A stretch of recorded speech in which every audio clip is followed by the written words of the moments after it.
That's cool. That's like that unfolding of, it's an unfolding of what you already are. Yeah. Maybe a receding of what you're not allows the unfolding of what you are to happen. Even though you're already unfolded. You're already unbound. But it is a nice term to use, than unfolding.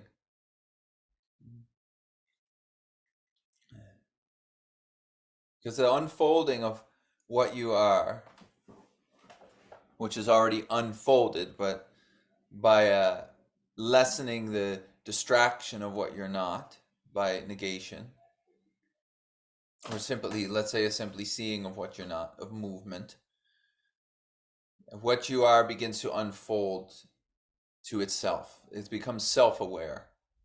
That's nice.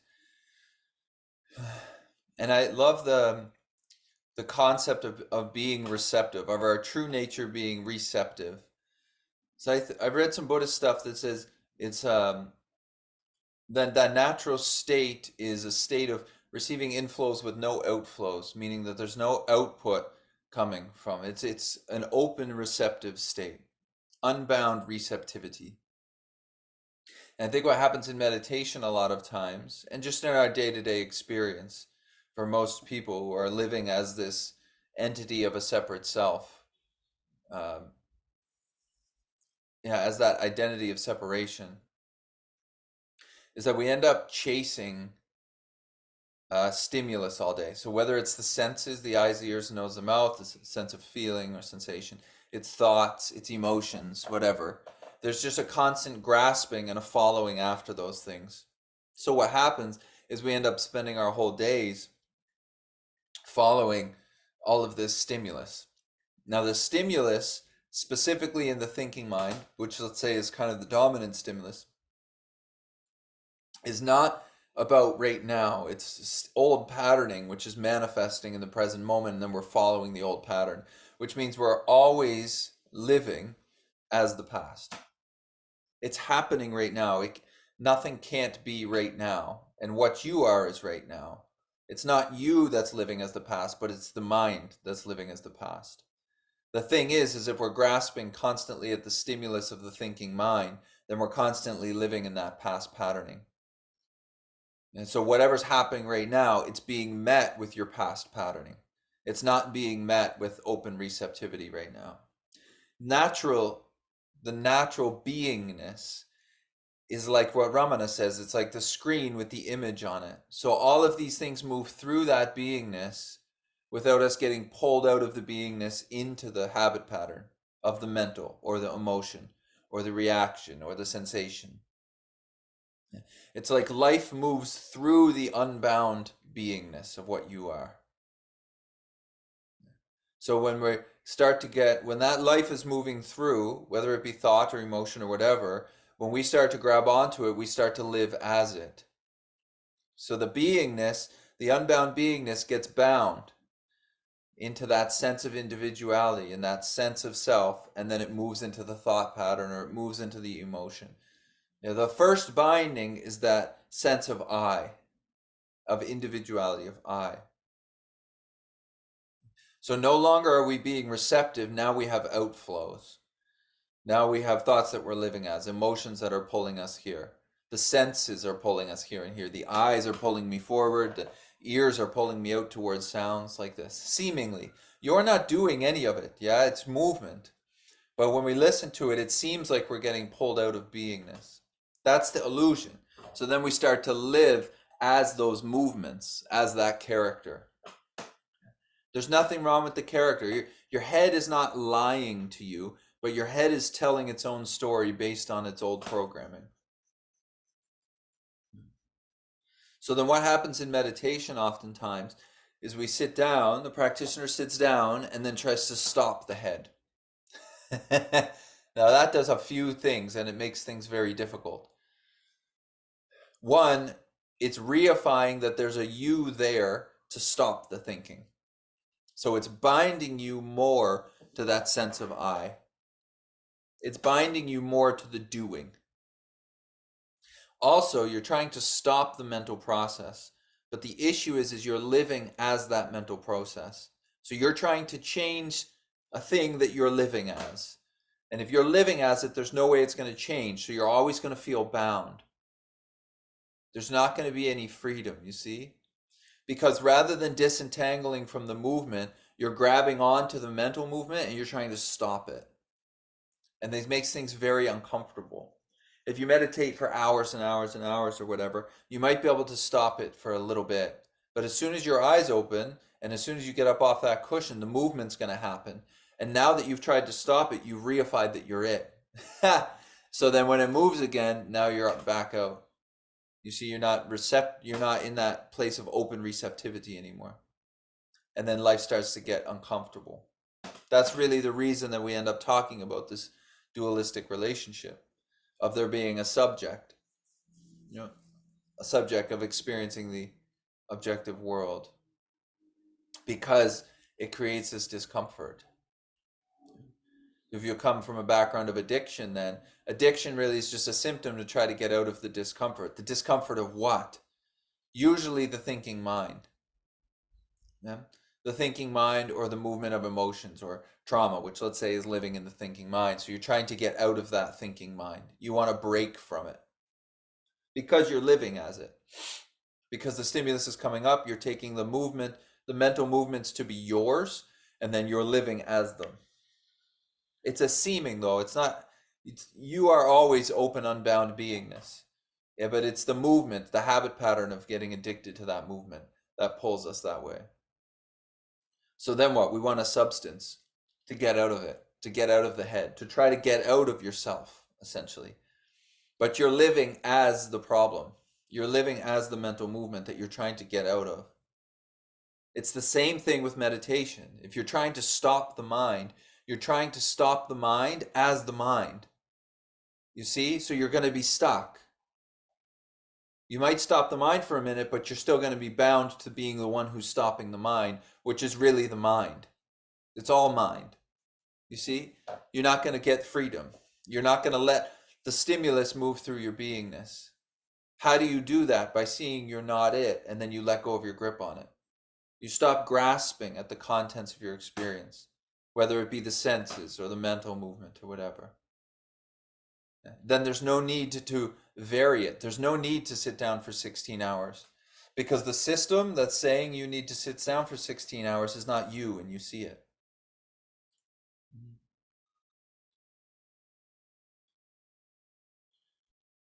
So then we start to really live as the unbound beingness that you always are. You're never not that. It's just by seeing what you're not and allowing it to move through. So an incredible relief to that. Incredible relief to that. And then there's no tendency to want to get out of yourself because you've never been in. You're not in the self. The self is happening. It's a movement. It's an action. The idea of being an individual and the owner of thoughts and emotions and senses and feelings and the body, which is a big one, of course, that this is my body and I'm an individual. There's no need to get relief from that because you not see with the eyes, but you sense deep that you're not that. And then what can happen? It can operate naturally. So the unbound beingness is very natural. You see? Ultimately, there's nothing not included. Everything manifests as a expression of that beingness. But that's to be experienced and not really to be talked about because words aren't going to touch it. Yeah. Actually, language is like one of those things that needs to move through that space without us grabbing onto it because language is very distorting. What comes with language is a name which builds a form, and then you're stuck. You're stuck on that form and you're stuck on that idea of a name because of the language that's been building it. So what really works then is to see what you're not. Yeah. But there has to be a way, and I found it through working on being receptive. So sitting down, relaxing everything downward, just like you do in Zen or Chan or whatever. And then receiving stimulus without reacting. Receiving visual, receiving sound, without leaving the internal space of the body, without the eyes drawing you out, or the sound drawing you out, or the thought drawing you into a story. Yeah. And you can see it. So what's it mean when we're just receiving it? Yeah. If it can be received, it's not you. So it's like a natural form of negation without saying not that. Because if we're constantly seeing the contents of our experience, whether it be the mind or the senses or the thoughts or the emotions or the feelings in the body, if we're constantly saying not that, not that, not that, then there's something there that we're living as that's saying not that. Ultimately, you're not that, which is saying you're not that. So there's a before what's not. There's a before of the not that. You see? This is why the idea of listening is really really beautiful. Not listening with the ears, but listening with the beingness. Listening as open receptivity. Then what happens is you get all of that stimulus at once. It's the senses begin to merge into one experience of right now. And the mind doesn't stop. You see, the mind is a movement like a wave on an ocean. You're not going to stop the waves. And if you try to stop the waves, one, it's really difficult to do and it's very uncomfortable often because it stiffens the experience, but it really ties you to being the one who's stopping the waves. Yeah. So then there's like a rock in the middle of the river, let's say. But if there's that open receptivity, yes, and then we see it's like Huang Po says, everything that can be perceived is not the perceiver. Everything that can be listened to with the beingness is not the beingness itself. You see, because you're aware of that. So then things just start to negate and you stop chasing them. When you see that it's not you, you stop chasing it. Because there's not so much interest in chasing things that aren't yours. And then that's when like that the putting down of what's not yours to the most subtle point. The most subtle point. Then what happens? Like if you were to sit down and let's say do that as a meditative practice. Yeah. I don't even know if I like looking at it as meditation because meditation is not for what you are, it's for what you're not. The mental system, this idea of I, the character that is getting listened to and being lived as. Yeah. So I'm not sure what to call it, if I'd call it a practice or what, but let's say you sit down and you do this receptive listening, and you see what you're not because you see all the movement. When that's done, if there's ever a doneness or a startedness to it, which there's not to you what you are, but just in the words of a practice, let's say, when you get up from that, nothing changes. This is how it becomes stabilized. Yeah, is because when you do it, if you were to do that seated, and you get that sense of everything moving, life moving through you, when you get up from that, you'll see the mind try to claim that experience and say, "Oh, I just had an amazing experience." Now that's the mind again moving through that spaciousness. But because now you're no longer bound to being that individual I because you can see it as one of the movements moving through the spaciousness. Yeah, it just continues on through your day, through your life. And it becomes a real solid base to live your life from rather than being pulled around and grasping all the stimulus. Then there's no need to get out of a seeming place that you're not in, which is the head. It just becomes another movement moving through of life moving through you. It's that receptive openness. It's just as Ramana Maharshi says in this in the screen analogy. You are the screen, and then there's images on the screen moving through. What happens is we start to grasp onto the images. And you're not doing that, it's the head and the Your taking beingness is listening to those movements. But as soon as beingness sees, as soon as you see that you're not the movement, you put them down. Now, the movements don't stop, the movements keep moving, but you're not grasping them. There's no picking and choosing anymore. Huh? And there's an incredible relief.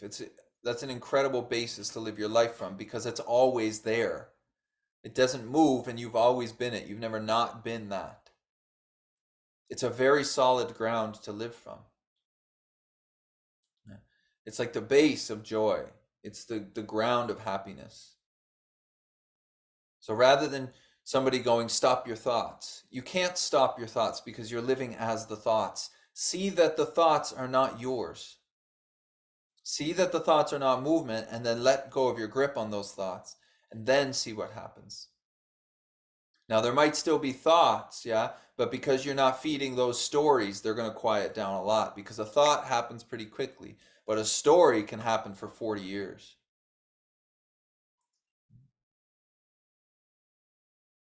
So stop trying to stop your thoughts.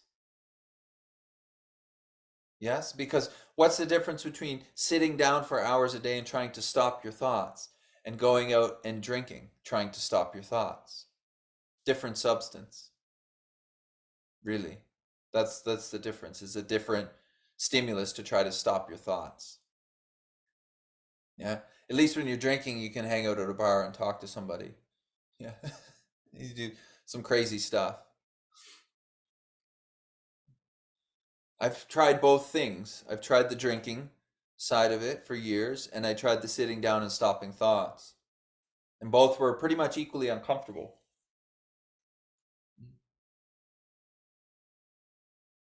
So if we just take a much more accurate route in my experience of see that you're not, and then you don't have to sit in either.